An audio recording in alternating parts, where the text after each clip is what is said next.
করুক, পড়ে না আমিন। আপনারা কি কষ্ট পেয়েছেন, মন খারাপ করেছেন? আমরা আলোচনা করতে গেলে তিন শ্রেণীর শ্রোতা পাই। জোরে বলেন, কয় শ্রেণীর? তিন শ্রেণী।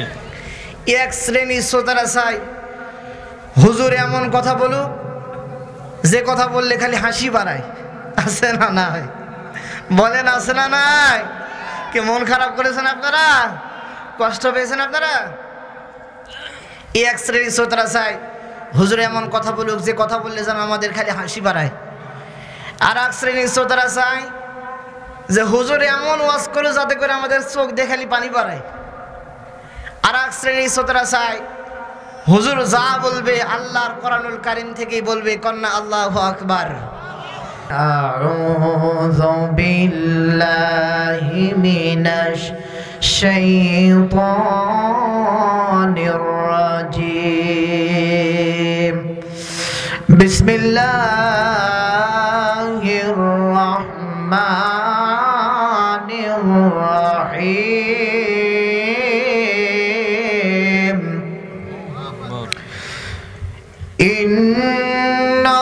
ইন্নাল্লাহা ইশতারা মিনাল মুমিনিন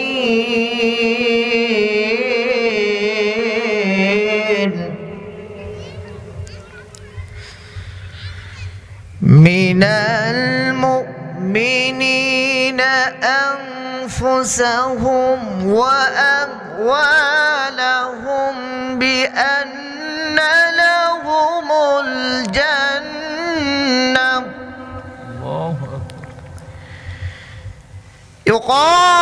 ইউকাতিলুনা ফি সাবিলিল্লাহ।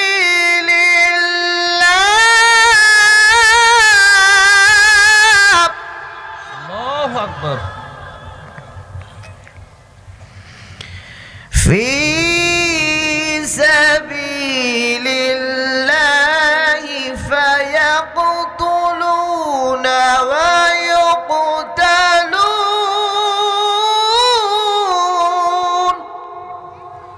রব্বুল আলামিনের এক নম্বর অর্ডার হলো, যখন তোমাদের সামনে আল্লাহর কোরআনুল কারীমটা তেলাওয়াত করা হবে, যখন তোমাদের সামনে এই কোরআন থেকে দার্স দেওয়া হবে, ওই মুহূর্তে তোমাদের কাজ হবে চুপচাপ থাকা। দ্বিতীয় নাম্বার তোমাদের কাজ হবে সেটি হলো মনোযোগের সহিত শোনা।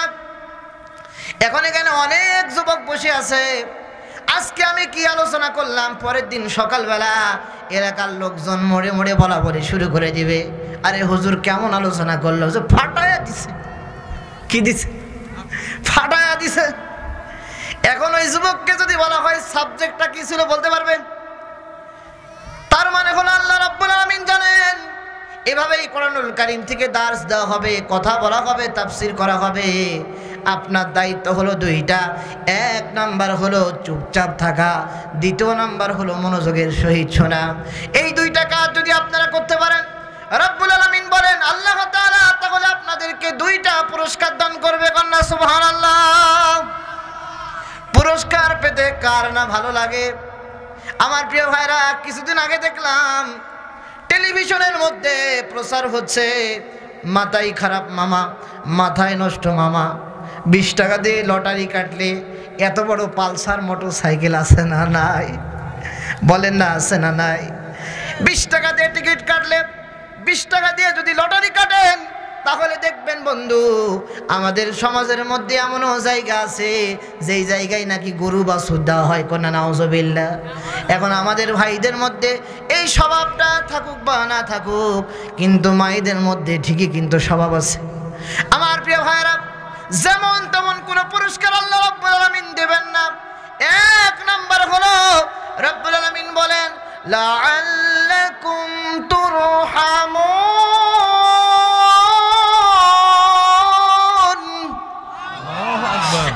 এক নাম্বার হলো রব্বুল আলামিন আমাদের উপরে রহমত নাজিল করবেন। কন্যা সুবহানাল্লাহ।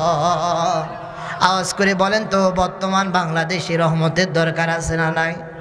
সবাই বলেন তো আছে না নাই? কয়েকদিন আগে আমরা শুনতে পারলাম বাংলাদেশে নাকি দুর্ভিক্ষ আসবে। সাবেক লেডি ফেরাউন, তার মুখে আমরা শুনেছি বাংলাদেশে নাকি দুর্ভিক্ষ আসবে। কিন্তু আমার বন্ধু আপনারা মনে রাখবেন, মসজিদের মধ্যে হুকুম চলে কার? সবাই বলেন তো, হুকুম চলে কার? আপনার মসজিদের ইমাম যখন নামাজে যখন দাঁড়ায়, ওই মুহূর্তে দেখবেন সকলেই পিছনে ইক্তেদা করার জন্য দাঁড়িয়ে যায়। কে তরমুজ পাটি করে, কে বাঙ্গি পাটি করে, এটা কিন্তু দেখে না, সকলেই দাঁড়িয়ে যায়। দাঁড়িয়ে যাওয়ার কারণে মসজিদের মধ্যে কোনো ঝগড়া হয় না, মসজিদের মধ্যে কোনো গন্ডগোল হয় না, মসজিদের মধ্যে কোনো রকমের বিবাদ হয় না। আমার প্রিয় ভাইরা, ওই জায়গায় হুকুম চললে যদি কোনো গন্ডগোল না থাকে, কোনো ঝগড়া যদি না থাকে, আমি তো বলি বাংলাদেশের একেবারে ইউনিয়ন পরিষদ থেকে, উপজেলা থেকে, থানা থেকে, জেলা থেকে, একেবারে প্রধান কার্যালয় পর্যন্ত যদি আল্লাহর এই কোরআনুল কারীমটা আপনি বাস্তবায়ন করতে পারেন, খোদার কসম করে বলি বাংলাদেশে কোনো দুর্ভিক্ষ আসতে পারে না। কথা বলেন ঠিক না? আমার প্রিয় ভাইরা, এই জন্য রব্বুল আলামিন বলেন, এক নম্বর হলো যদি তোমরা মনোযোগের সহিত যদি তোমরা তোমাদের বিবেকটা দিয়ে কোরআনুল কারীমটা শুনতে পারো, তাহলে এক নাম্বার হলো আমি আল্লাহ রাব্বুল আলামিন তোমাদের উপরে রহমত নাজিল করব। কন্যা সুবহানাল্লাহ। আমার প্রিয় ভাইরা, দ্বিতীয় নাম্বারটা হলো আরো সুন্দর, কন্যা আল্লাহু আকবার। জোরে বলেন না আল্লাহু আকবার। সূরা হামিমাস সিজদা 30 নম্বর আয়াতে রব্বুল আলামিন বলেন, তাতানাজ্জালু আলাইহিমুল মালাইকা। জোরে বলেন আল্লাহু আকবার। রব্বুল আলামিন বলেন যে সমস্ত মানুষ, ওই পান্থপাড়া থেকে শুরু করে এলাকার যত গ্রামবাসী আছে, সবাই যখন আল্লাহর কোরআনুল কারীম শোনার জন্য বসে যায়, ওই মুহূর্তে আল্লাহ রব্বুল আলামিন ফেরেশতা আমাদের উপরে নাজিল করে দেয়। কন্যা সুবহানাল্লাহ। ফেরেশতা নাজিল হয়ে গিয়েছে।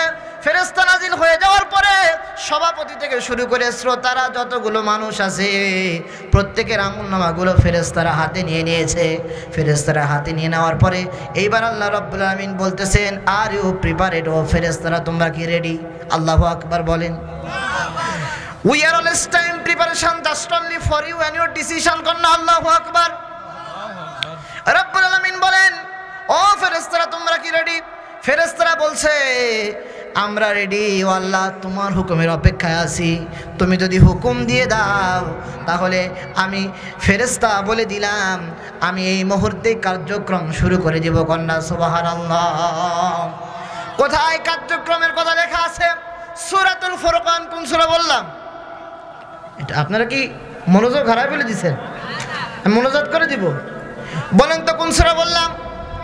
সূরাতুল ফুরকানের ৭০ নম্বর আয়াতে রব্বুল আলামিন বলেন, ফাউলাইকা ইউবাদদিলুল্লাহ।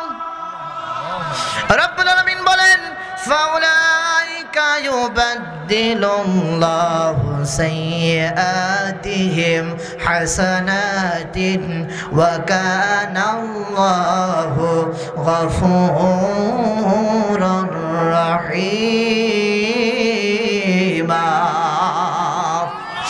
রব্বুল আলামিন ডাক দিয়ে বলেন, আল্লাহর যতগুলো বান্দা সারাটা দিন মাঠের মধ্যে যত রকমের পরিশ্রম আছে, সমস্ত পরিশ্রমগুলো সেরে আল্লাহর এই কোরআনুল কারীমের মাহফিল এসেছে। আল্লাহর যতগুলো বান্দিরা, এখানে অনেক লোক আছে, অনেক মায়েরা আছে, সারাটা দিন রান্না করে পরিশ্রম করে আল্লাহর কোরআনুল কারীম শোনার জন্য এসেছে। রব্বুল আলামিন বলেন, আমি আল্লাহ তাদেরকে হতাশ করব না, বরং আমি আল্লাহ রাব্বুল আলামিন ঘোষণা করে দিলাম, এই তাফসীরুল কোরআনুল কারীমের মাহফিলে যতগুলো আল্লাহর বান্দা এসেছে, আল্লাহ রাব্বুল আলামিন প্রত্যেক বান্দাগুলোর জীবনের পিছনের গুনাহগুলো মাফ করে দিবেন। কন্যা সুবহানাল্লাহ। যারা এখানে আলেম আছেন শব্দের দিকে লক্ষ্য করেন, বাদদিল আল্লাহ দিয়েছেন। এটা যাওয়ার কারণ কি? কারণ হলো এখানে আমরা যখন আল্লাহর কোরআনুল কারীম শুনতে এসেছি, ওই মুহূর্তে অনেকেরই অনেক গুনাহ আছে, অনেক পাপ আছে। কথা বলেন ঠিক না? কারো বা বিড়ি খাওয়া গুনাহ, কারো বা মেয়েকে ইফটিজিং করা গুনাহ, যত রকমের গুনাহ আছে আল্লাহ রাব্বুল আলামিন ক্ষমা করে দিবেন। কন্যা সুবহানাল্লাহ। একটু জোরে বলেন না সুবহানাল্লাহ। আমার প্রিয় ভাইয়েরা, আমি একটা উদাহরণের কথা বলি, আপনারা একটু কান লাগান। আমার দেশে বিউটি পার্লার পাওয়া যায় কি যায় না? বিউটি পার্লার ছিলেন আপনারা? আপনারা যদি না ছিলেন, আমার মায়েরা ঠিক ছিলেন। মানে জোরে যখন কমল পড়ে তখন আওয়াজ বাড়বে। আমার প্রিয় ভাইয়েরা, আমার দেশে বিউটি পার্লার আছে না নাই? আমার একজন নিকটবর্তী আত্মীয়র কাছে জিজ্ঞেস করলাম, বললাম আপনি যে বিউটি পার্লারে যান, বিউটি পার্লারে যাওয়ার পরে আপনার কেমন টাকা খরচা হয়? আমাকে ডেকে বলতেছে, হুজুর যদি জেলা পর্যায়ে যায়, জেলা পর্যায়ে গেলে আমার মিনিমাম 10,000 টাকা খরচ হয়। কত হাজার বলেন? এরপরে বিভাগীয় পর্যায়ে যখন যাই 30,000 হয়। এরপরে যখন আমি একেবারে রাজধানী পর্যায়ে যাই, ওখানে 1 লক্ষ টাকার কাজ আছে। এরপরে 1.5 লক্ষ টাকারও কাজ আছে। যত প্রিমিয়াম কোয়ালিটি আছে তত বেশি লাগবে। আমার প্রিয় ভাইয়েরা, এবার একটু মগজটা এইদিকে দেখান, কানটা একটু এইদিকে লাগান।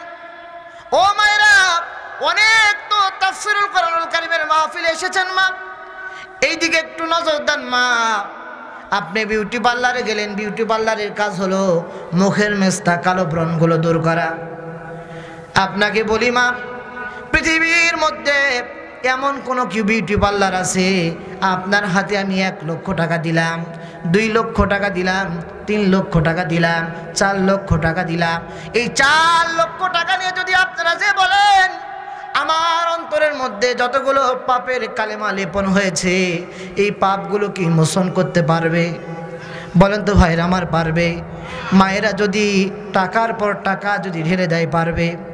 ধরে নিলাম বাংলাদেশে পারবে না, আমেরিকায় গেলাম, আমেরিকায় গিয়ে কি পারবে? এই বলেন না কেন, কথা বলেন না কেন? পারবে। ইউরোপের বড় বড় দেশগুলোতে যদি যায়, পারবে। কিন্তু আমার বন্ধু, এই পান্তাপাড়া এমন এক তাফসীরুল কোরআনুল কারীমের মাহফিলে এসেছি, রব্বুল আলামিনের ঘোষণা হলো যারা এসেছেন 1 লক্ষ টাকা দেওয়া লাগলো না, বিউটি পার্লারের মতো 50,000 টাকা দেওয়া লাগলো না, বরং আল্লাহর কোরআনুল কারীম শোনার কারণে আল্লাহ রব্বুল আলামিন পিছনের গুনাহগুলো মাফ করে দিলেন। কন্যা সুবহানাল্লাহ, জোরে বলেন না সুবহানাল্লাহ। আমার প্রিয় ভাইয়ের একটু কান লাগান, তাহলে জীবনের গুনাহগুলো মাফ হয়ে গেল। এবার আসেন, আল্লাহর কোরআনুল কারীমটা যদি মানতে পারেন তাহলে লাভ না লস? ইতিপরে বন্ধু, আপনারা দেখবেন আল্লাহর কোরআনুল কারীমের পক্ষে যারা থাকবে তাদের উপরে জুলুম হয়েছে, অত্যাচার হয়েছে, তাদের উপরে নির্যাতন হয়েছে, তাদের উপরে নানা রকমভাবে টর্চার করা হয়েছে। কথা বলেন ঠিক না? আমার দেশের স্বৈরাচার তো আয়না ঘর বানায় রাখছে। কথা বলেন ঠিক না? যে আদর্শ গ্রহণ করার কারণে আমাদের আদর্শ দিয়ে আয়নাঘর ভেঙে যাবে। কথা বলেন ঠিক না? আমার প্রিয় ভাইরা, আল্লাহ রাব্বুল আলামিন বলেন, এই কোরআনুল কারীমের আন্দোলনের কর্মী যদি আপনি হতে পারেন, এই কোরআনুল কারীমটা যদি মানতে পারেন, এই কোরআন অনুযায়ী জীবনযাপন যদি করতে পারেন, রাব্বুল আলামিন সূরাতুজ যুখরুফের মধ্যে বলেন, ইয়া ইবাদি লা খাউফুন আলাইকুমুল ইয়াওমা ওয়ালা আনতুম তাহজানুন আল্লাযীনা আমানু বিআয়াতিনা ওয়া কানু মুসলিমিন।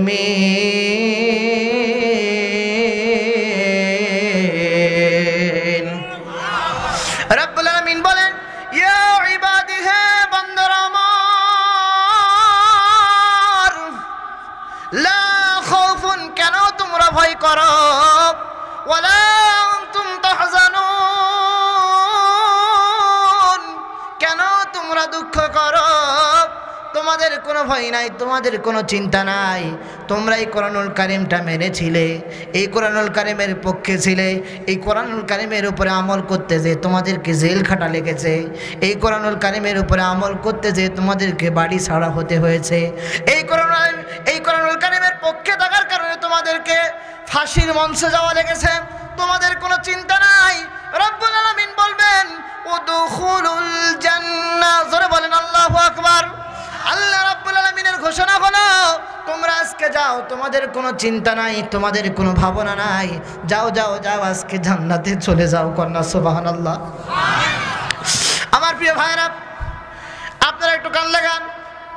আমরা দেখেছি আমাদের নেতা কর্মীদের উপরে যখন জুলুম করা হয়েছিল, যখন নির্যাতন করা হয়েছিল, আমাদের নেতা কর্মীদেরকে একটানা 5 মাস 6 মাস যখন রিমান্ডে নেওয়া হয়েছিল, ওই জেল গেটের সামনে যখন আসে ওই সময় হাতটা ছেড়ে একটা হাসি দেয়। কন্যা সুবহানাল্লাহ।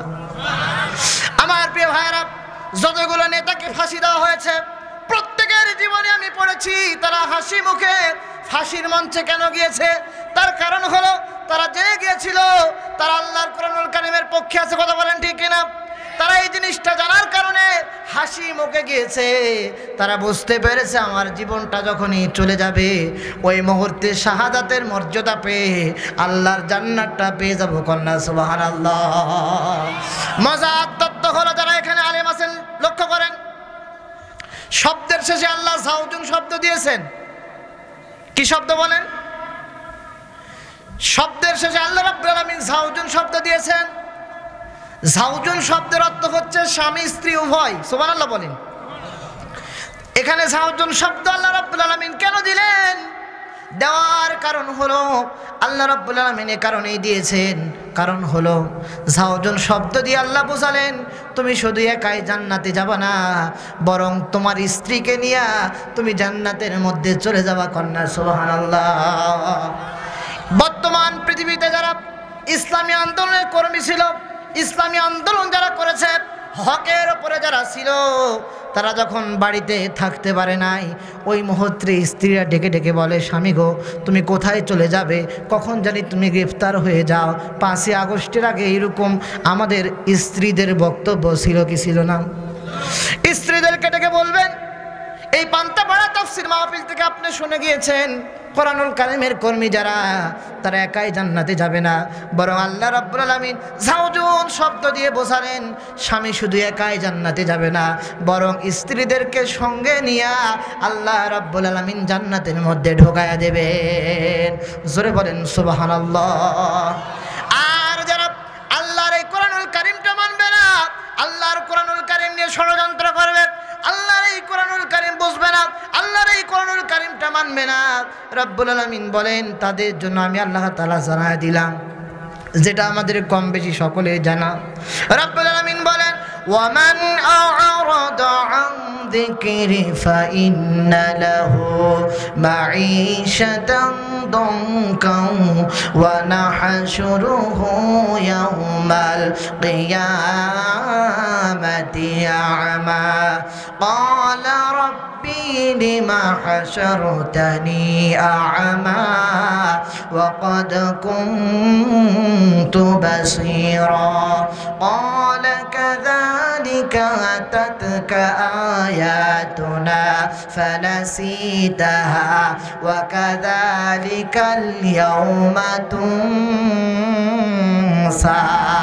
জোরে বলেন আল্লাহু আকবার। রব্বুল আলামিন বললেন ওমান আরাদা আন যিকরি, যারা আল্লাহর কোরআনুল কারীম থেকে মুখ ফিরিয়ে চলে যাবে।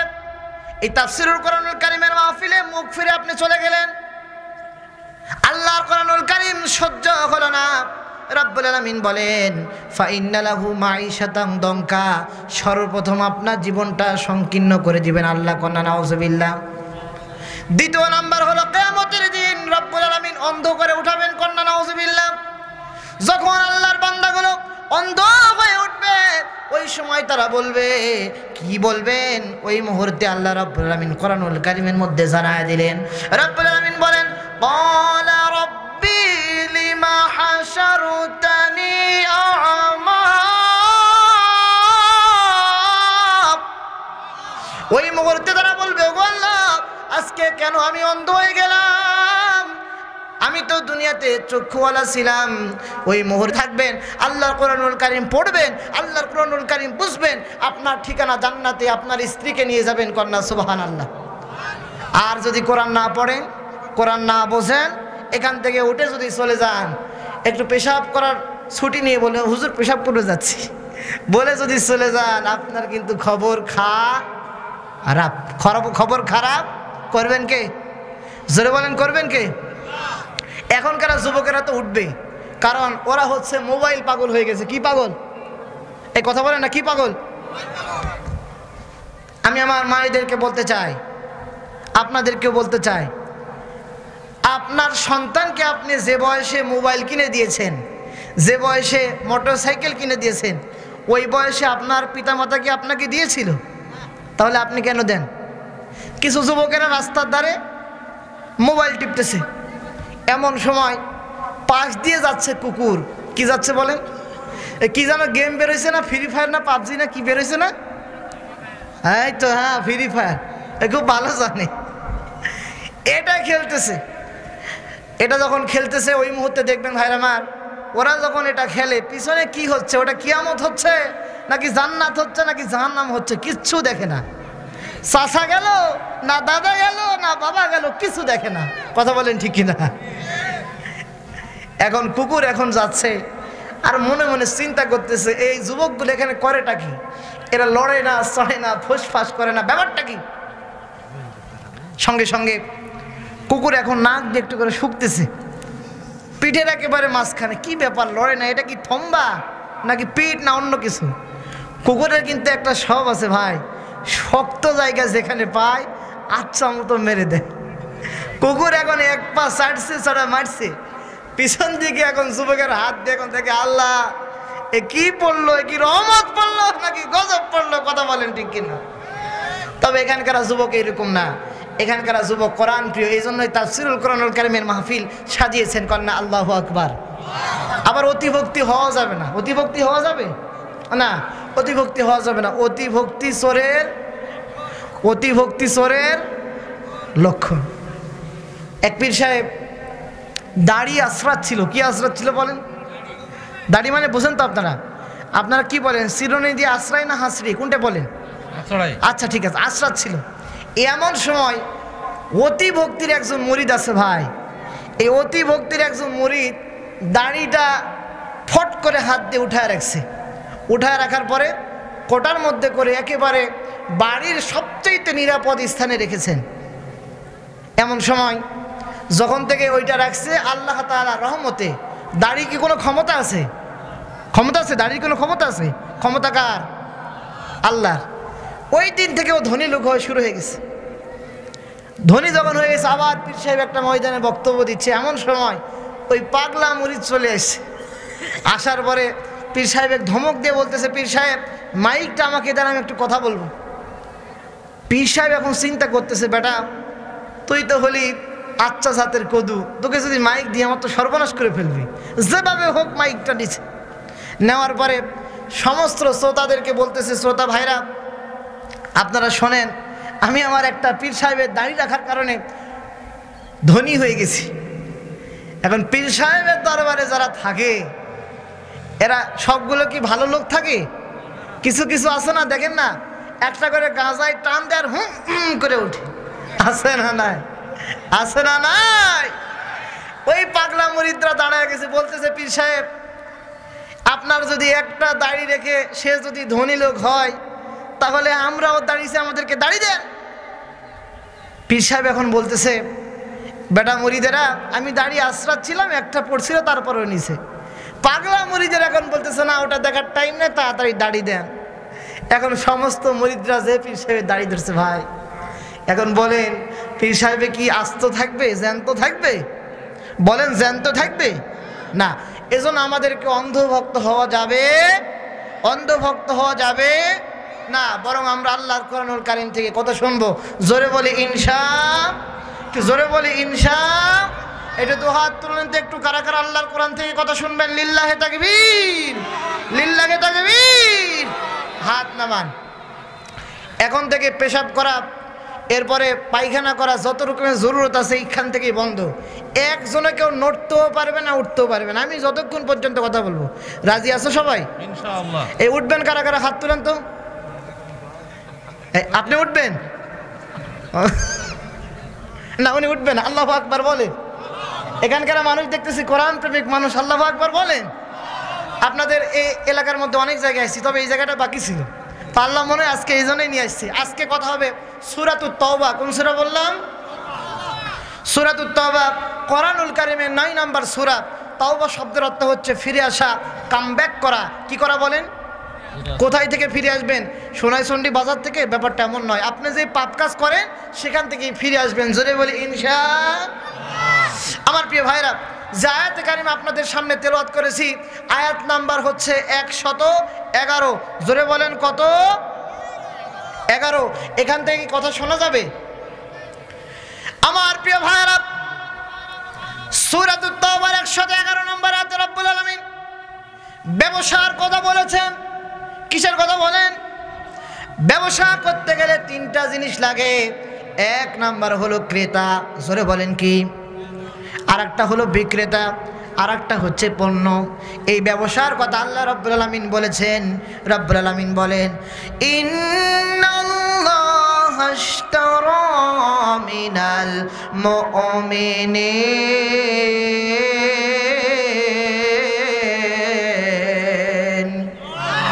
আরো জোরে বলেন আল্লাহু আকবার। রাব্বুল আলামিন বলেন, ইন্নাল্লাহ, নিশ্চয় আমি আল্লাহ, ইশতারা, ক্রয় করে নিয়েছি। যারা এখানে আরবি গ্রামার বোঝেন একটু বিবেকের দিকে তাকান। রব্বুল আলামিন এখানে ইশতারা শব্দ দিয়েছেন, মাজির আলোচনা দিয়েছেন, অতীতে আল্লাহ রব্বুল আলামিন ক্রয় করে নিয়েছেন। কি ক্রয় করে নিয়েছেন? কাদের কাছ থেকে ক্রয় করলেন? রব্বুল আলামিন বলেন, মিনাল মুমিনিন।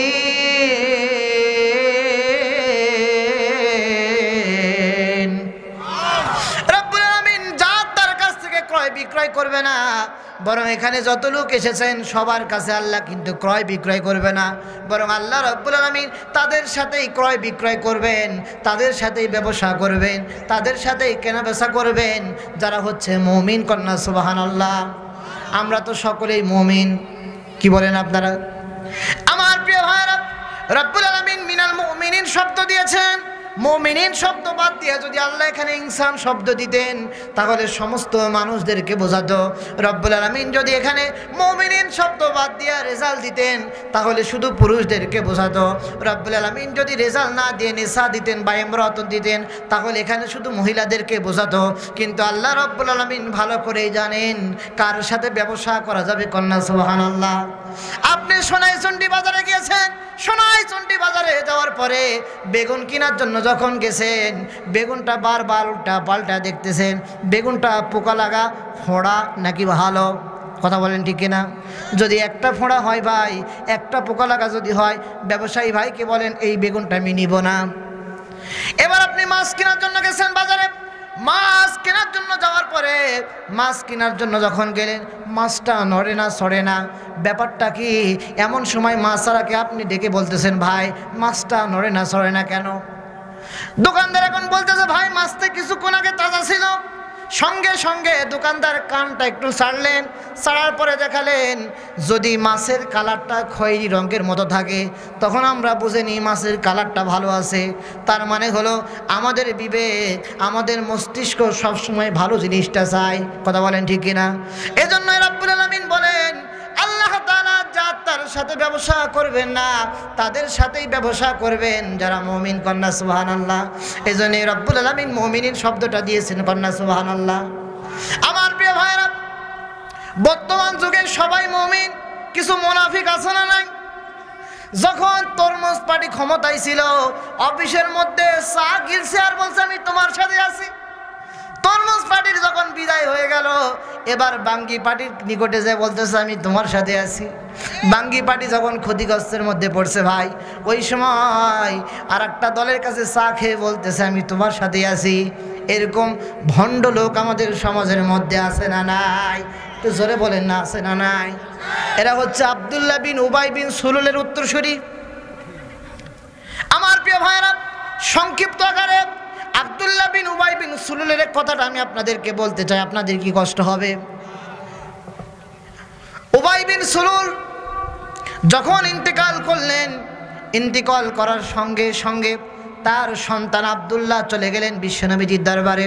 বিশ্বনবীজির দরবারে যাওয়ার পরে এইবার আল্লাহ নবীজিকে ডেকে বলতেছেন, আসসালামু আলাইকুম ইয়া রাসূলুল্লাহ, ইয়া রাসূলুল্লাহ, ইয়া হাবিবাল্লাহ। আমার পিতা উবাই বিন সুলুল ইন্তিকাল করেছে, তবে দুইটা ওসিয়ত করে গিয়েছে।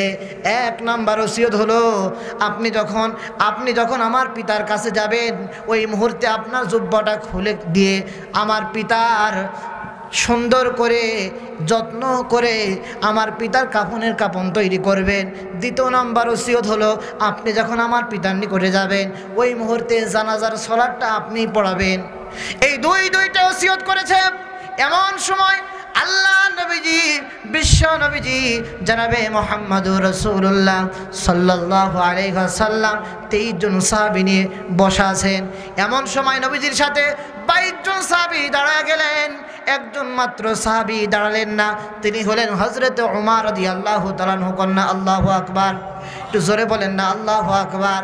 হযরত ওমর রাদিয়াল্লাহু তাআলা আনহু যখন দাঁড়ালেন না, এমন সময় হযরত ওমর রাদিয়াল্লাহু তাআলা আনহু বিশ্ব নবীজির পিছনের জুব্বাটা টেনে ধরলেন, ধরে বলতেছেন, ইয়া রাসূলুল্লাহ, ইয়া হাবিবাল্লাহ, আপনি আব্দুল্লাহ বিন উবাই বিন সুলুলের জানাজায় যাবেন না। এর কারণ হলো, এই জনপদে সবচাইতে বেশি কষ্ট দিয়েছেন কিন্তু এই মুনাফিক। নাউজুবিল্লাহ বলেন। আমার প্রিয় ভাইরা, কানটা খাড়া করে দিয়ে শোনেন।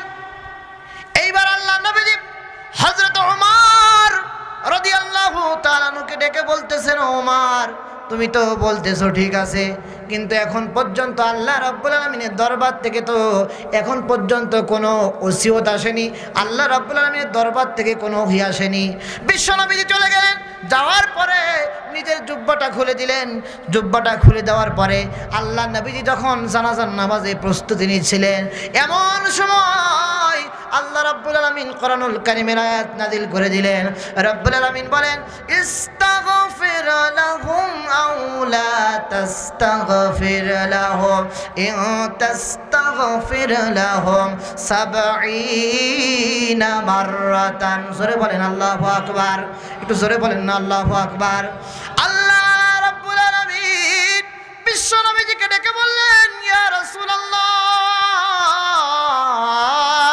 ইয়া হাবিবাল্লাহ, খবরদার খবরদার, আপনি আব্দুল্লাহ বিন উবাই জানাজা পড়াতে পারবেন না।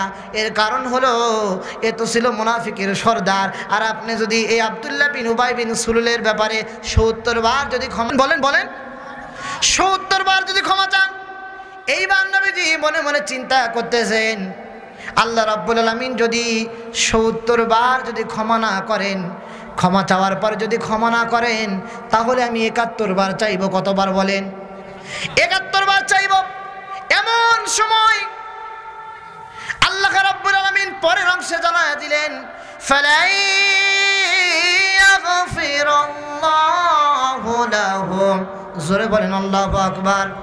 এখানে যারা আলেম আছেন তারা বুঝতে পারবেন, ইয়াগফির শব্দটা মুজারের আলোচনা, কিসের আলোচনা বলেন? মুজারের শব্দ দিয়ে বোঝালেন। তার মানে হলো, মুজারের শব্দের অর্থ হচ্ছে বর্তমান ভবিষ্যৎ। জোরে বলেন কি? দুইটা কাল বোঝায়, বর্তমান ভবিষ্যৎ। তার মানে হলো, নবীজি যদি বর্তমানে আব্দুল্লাহ বিন উবাইয়ের ব্যাপারে ক্ষমা চান, ভবিষ্যতেও যদি ক্ষমা চান, আল্লাহ রাব্বুল আলামিন ক্ষমা করবেন না। কোন নাউজুবিল্লাহ। এত বড় ঘটনা এখানে কেন বললাম? কারণ হলো, শব্দের শেষে আল্লাহ তাআলা এখানে হুম দিয়েছেন। কি দিয়েছেন বলেন?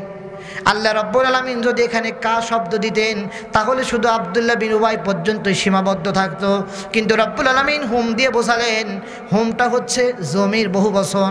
যদি আল্লাহ রাব্বুল আলামিন এক বচন দিতেন, তাহলে শুধু আব্দুল্লাহ বিন উবাই পর্যন্ত সীমাবদ্ধ থাকতো।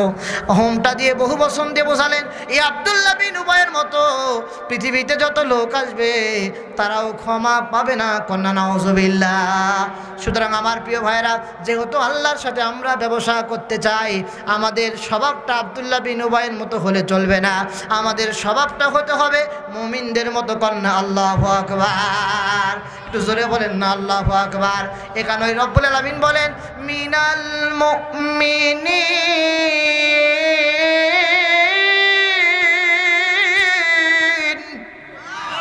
আল্লাহ রব্বুল আলামিন ডাক দিয়ে বলছেন, আল্লাহ তাআলা সবার সাথে ব্যবসা করবে না, বরং আল্লাহ রাব্বুল আলামিন তাদের সাথেই ব্যবসা করবেন যারা মুমিন। কন্যা সুবহানাল্লাহ। এবার আসেন কি দিয়ে ব্যবসা করবেন?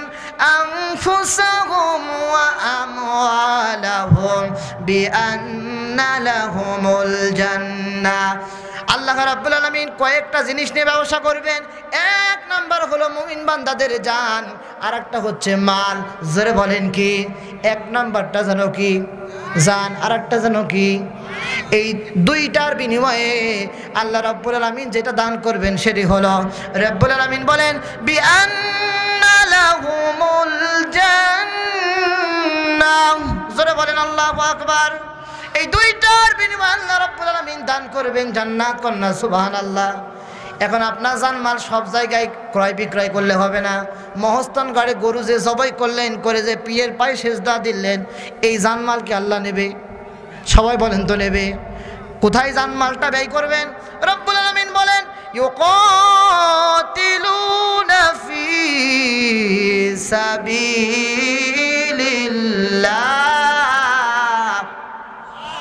রব্বুল আলামিন জানালেন সবার রাস্তায় জানমাল ব্যয় করলে হবে না, বরং আমাদের জানমালটা ব্যয় হবে কার রাস্তায় বলেন?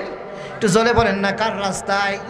ছোট্ট একটা ঘটনা বলি বন্ধু, এদিক ওদিক মনোযোগ দিবেন না, কানটা এইদিকে একটু খাড়া করেন। আল্লাহ নবীজির একজন গরিব সাহাবী আল্লাহ নবীজির কাছে এসে বলতেন, ইয়া রাসূলুল্লাহ, ইয়া হাবিবাল্লাহ, আমি বিবাহ করতে চাই, আমি বিবাহ করতে চাই। পরপর কয়েকদিন নবীজির কাছে আসলেন, আসার পরে বললেন, বলার সঙ্গে সঙ্গে আল্লাহ নবীজি, বিশ্ব নবীজি জানাবে মুহাম্মাদুর রাসূলুল্লাহ সাল্লাল্লাহু আলাইহি ওয়াসাল্লাম এই যুবক সাহাবীকে বললেন, ও যুবক সাহাবী, তুমি কেন বিবাহ করতে পারো না? সঙ্গে সঙ্গে এই যুবক সাহাবী বলতেছে, ইয়া রাসূলুল্লাহ, ইয়া হাবিবাল্লাহ, আমি এ কারণেই বিবাহ করতে পারি না, কারণ হলো আমার টাকা নাই, আমার ধন নাই, আমার দৌলত নাই, আমার চেহারা নাই, যার কারণে এই জনপদে কেউ আমার সঙ্গে মেয়ের বিবাহ দিতে চায় না। এমন সময় নবীজির দরবারে এই যুবক সাহাবী বললেন, ইয়া রাসূলুল্লাহ, ইয়া হাবিবাল্লাহ, আমি জানি যে সমস্ত আল্লাহর বান্দারা অল্প বয়সে বিবাহ করে, আল্লাহ রাব্বুল আলামিন তাদের সমস্ত পাপ কার্য থেকে কিছুটা হলেও দূরে রাখে। কন্যা আল্লাহু আকবার। একটু জোরে বলেন না আল্লাহু আকবার। এমন সময় আল্লাহর নবীজি,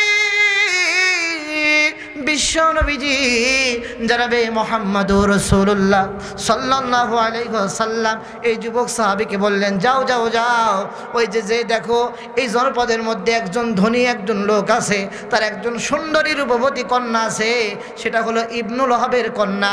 ইবনুল ওহাবকে যে আমার কথা বলো, দেখো তো কিছু হয় কিনা।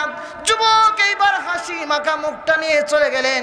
হাসি মাখা মুখটা নেওয়ার কারণ হলো যুবকের এতদিন যাবৎ বিবাহ হয় নাই, যেহেতু আল্লাহ নবীজি, বিশ্ব নবীজি জনাবে মুহাম্মাদুর রাসূলুল্লাহ সাল্লাল্লাহু আলাইহি ওয়াসাল্লাম বলে দিয়েছেন, অবশ্যই অবশ্যই এবার বুঝি বিবাহ হবে। কন্যা আল্লাহু আকবার।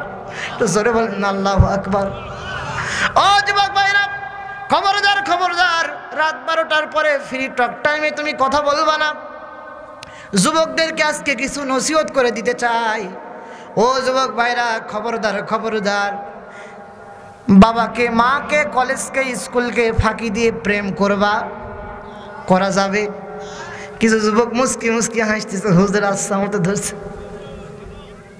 আমার প্রিয় ভাইরা, যুবক চলে গেল ইবনুল ওহাবের বাড়িতে। ইবনুল ওহাবের বাড়িতে যাওয়ার পর এইবার ইবনুল ওহাবের বাড়ির দরজার কড়া নাড়া দিলেন। ইবনুল ওহাব বেরিয়ে চলে আসলো।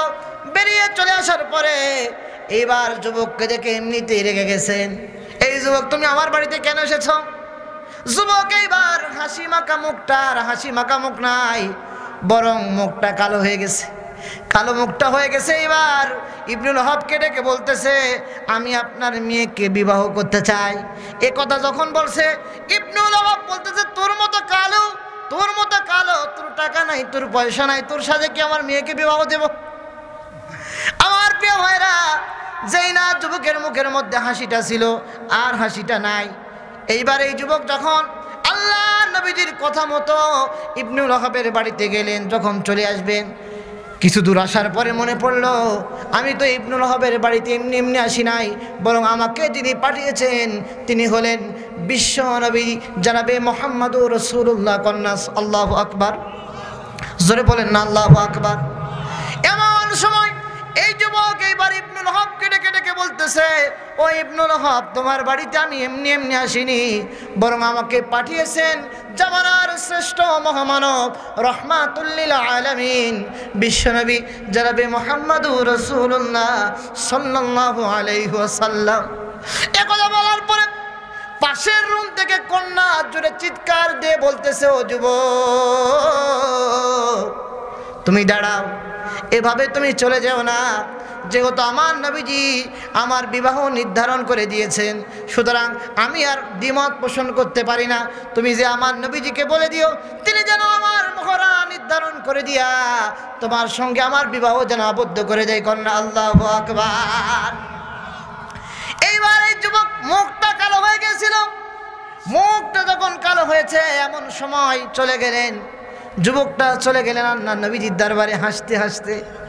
আল্লাহ নবীজি এই যুবকের হাসি মাখা মুখটা দেখে বলতেছে, কি ব্যাপার যুবক, এত হাসো কেন? বলতেছে, কাম হইছে। আল্লাহু আকবার বলেন। আমার প্রিয় ভাইরা, এইবার এই যুবক বলতেছে, ইয়া রাসূলুল্লাহ, প্রথমত তার বাবা মানতে চাইছিল না, কিন্তু যখনই আমি আপনার কথা বললাম কন্যাটা রাজি হয়ে গেল। কন্যা আল্লাহু আকবার। এমন সময় আল্লাহ নবীজি তাদের বিবাহ মোহরানা, বিবাহের জন্য মোহরা 400 দিরহাম নির্ধারণ করে দিলেন। জোরে বলেন কত? এই 400 দিরহাম যখন নির্ধারণ করে দিয়েছেন, যুবকের মুখে হাসি হারায় গেছে। যুবক এইবার আল্লাহ নবীজিকে ডেকে বলতেছে, ইয়া রাসূলুল্লাহ,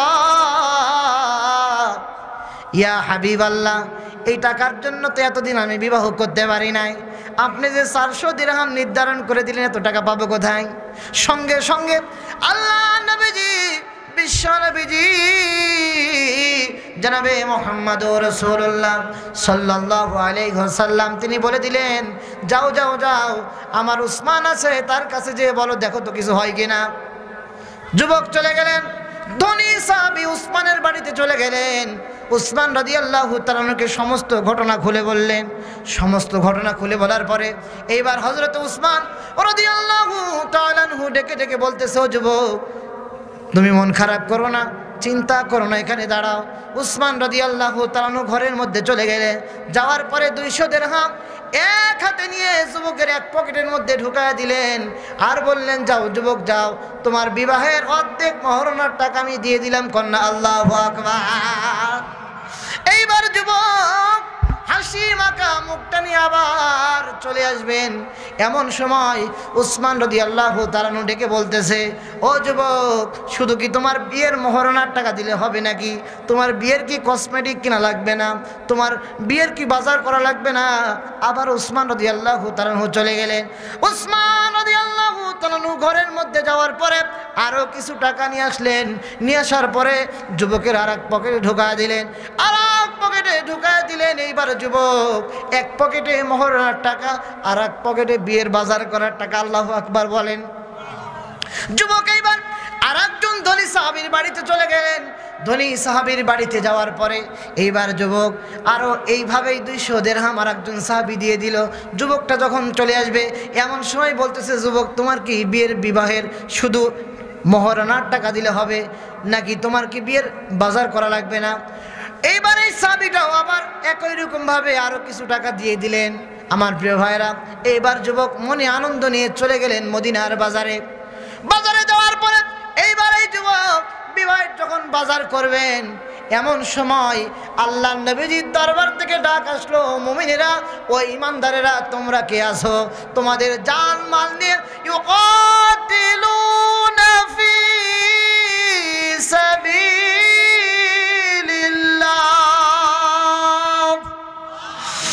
আল্লাহ নবীজির দরবার থেকে ডাক আসলো, তোমরা কে আছো? আল্লাহর রাস্তায় নিজের জান মাল নিয়ে লড়াই করবা, সংগ্রাম করবা, যুদ্ধের ময়দানে যাবা। যুবক এই কথাটা কর্ণকহরে চলে গেলেন। যুবক বিয়ের বাজার ছেড়ে দিলেন। বিয়ের বাজার ছেড়ে দেওয়ার পরে এইবার যুবক বিয়ের বাজার ছেড়ে দেওয়ার পরে আল্লাহ নবীজির সমস্ত কথাগুলো শুনলেন। আল্লাহ নবীজি ডিরেকশন দিয়ে দিলেন, আগামীকাল আমরা যুদ্ধের ময়দানে যাব। এইবার যুবক বিবাহের মোহরণা যে 400 দিরহাম ছিল, ওই 400 দিরহাম দিয়ে তাগড়া একটা ঘোড়া কিনলেন। কন্যা আল্লাহু আকবার। বাকি যে টাকা ছিল বিয়ের বাজার করার জন্য, ওই টাকা দিয়ে ঢাল কিনলেন, তরবারি কিনলেন, তরবারি কিনলেন। এইবার যুবকটা মুখে একটা মাস্ক পরিধান করলেন যাতে করে কেউ চিনতে না পারে। এইবার এই যুবকটা সঙ্গে সঙ্গে পরের দিন সকালবেলা সাহাবীদের সঙ্গে যুদ্ধের ময়দানে রওনা হয়ে গেছে।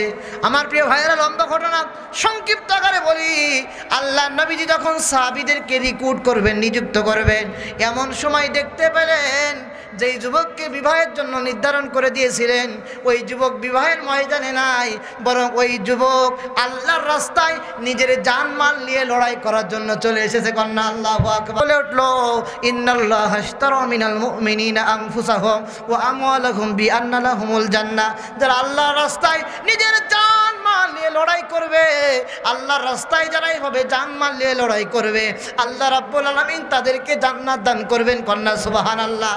তাহলে আমি কেমনে বিবাহ করব? আল্লাহর রাস্তায় চলে এসেছি নিজের জানমাল নিয়ে লড়াই সংগ্রাম করার জন্য, যাতে করে আল্লাহ রাব্বুল আলামিন আমাকে কবুল আর মঞ্জুর করে নেন। কন্যা আল্লাহু আকবার। যুবকটা এই কথা শুনে আল্লাহ নবীজি, বিশ্ব নবীজি জনাবে মুহাম্মদুর রাসূলুল্লাহ সাল্লাল্লাহু আলাইহি ওয়াসাল্লাম যুবককে গুরুত্বপূর্ণ জায়গায় রিক্রুট করলেন, নিযুক্ত করলেন। যুদ্ধের দামা বেজে উঠল, কাফেরদের সাথে মুসলমানদের যুদ্ধ শুরু হয়ে গেল। একটা পর্যায়ে মুসলমানরা বিজয় লাভ করলেন। কন্যা আল্লাহু আকবার। এইবার যখন মুসলমানরা বিজয় লাভ করলেন, আল্লাহ নবীজির সাহাবীদেরকে ডেকে বলতেছেন, ও সাহাবীরা দেখো তো, দেখো কাল লাশটা কোথায় পড়ে আছে দেখো। সাহাবীরা এবার লাশ খোঁজা শুরু করে দিল, কাল লাশটা কোথায় পড়ে আছে। খুঁজতে খুঁজতে সাহাবীরা দেখতে পেলেন ওই যুবক সাদ আল আসাদ রাদিয়াল্লাহু তাআলা আনহু নিথর দেহটা পড়ে আছে। তার মানে হলো এই যুবক সাহাবী সাদ আল আসাদ রাদিয়াল্লাহু তাআলা আনহু দুনিয়ার বুকে জীবিত নাই, বরং তিনি শহীদ হয়ে গিয়েছেন। আল্লাহু আকবার। আল্লাহ নবীজিকে খবর দেওয়া হলো, আল্লাহর নবীজি বিশ্ব নবীজি জনাবে মুহাম্মদুর রাসূলুল্লাহ সাল্লাল্লাহু আলাইহি ওয়াসাল্লাম তিনি লক্ষ্য করলেন ওই যে যুবক সাহাবী সাদ আল আসাদের লাশটা পড়ে আছে। আল্লাহ নবীজি বিশ্ব নবীজি জনাবে মুহাম্মদুর রাসূলুল্লাহ সাল্লাল্লাহু আলাইহি ওয়াসাল্লাম আর দাঁড়া থাকতে পারলেন না, চলে গেলেন এই সাহাবীর লাশটার কাছে চলে গেলেন। লাশটার কাছে যাওয়ার পরে আল্লাহ নবীজি লক্ষ্য করলেন ওই যে সূর্যের আলোটা সাদ আল আসাদের মুখের দিকে লাগতেছিল। এমন সময় আল্লাহর নবীজি বিশ্ব নবীজি জনাবে মুহাম্মদুর রাসূলুল্লাহ সাল্লাল্লাহু আলাইহি ওয়াসাল্লাম নিজের দেহ মুবারকটাকে ছাতা বানায়া দিলেন। কন্যা আল্লাহু আকবার। এমন সময় সাহাবীদের মধ্যে কান্না রোল পড়ে গেল, সমস্ত সাহাবীরা কান্না শুরু করে দিল। আল্লাহ নবীজির চোখ দিয়ে দরদর করে পানি পড়া শুরু হয়ে গেল। এমন সময় সাহাবীরা বলতেছে, ও যুবক সাদ আল আসাদ, তোমার ভাগ্য কতই না ভালো, তোমার ভাগ্য কতই না ভালো, তোমাকে ছায়া দেওয়ার জন্য আমার নবীজি নিজের দেহ মোবারকটাকে দিয়ে দিলে।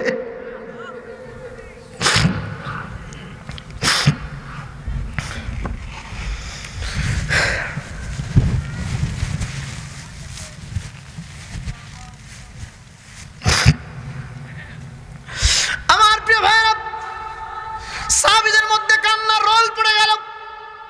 আল্লাহ নবীজিও কান্না শুরু করে দিলেন আর বললেন, আমার সাদ আল আসাদ কতই না বড় ভাগ্যবান। সাদ আল আসাদকে আপনি চিন্তা করেন, যেমন তেমন কোনো মানুষ ছায়া দেয় নাই। যিনি ছায়া দিয়েছেন তিনি হলেন বিশ্ব নবীজি জনাবে মুহাম্মদুর রাসূলুল্লাহ সাল্লাল্লাহু আলাইহি সাল্লাম। আল্লাহ নবীজি কাঁদতেছে, সাহাবীরা লক্ষ্য করতেছেন। কিছুক্ষণ পর আল্লাহ নবীজি হাসতেছিল।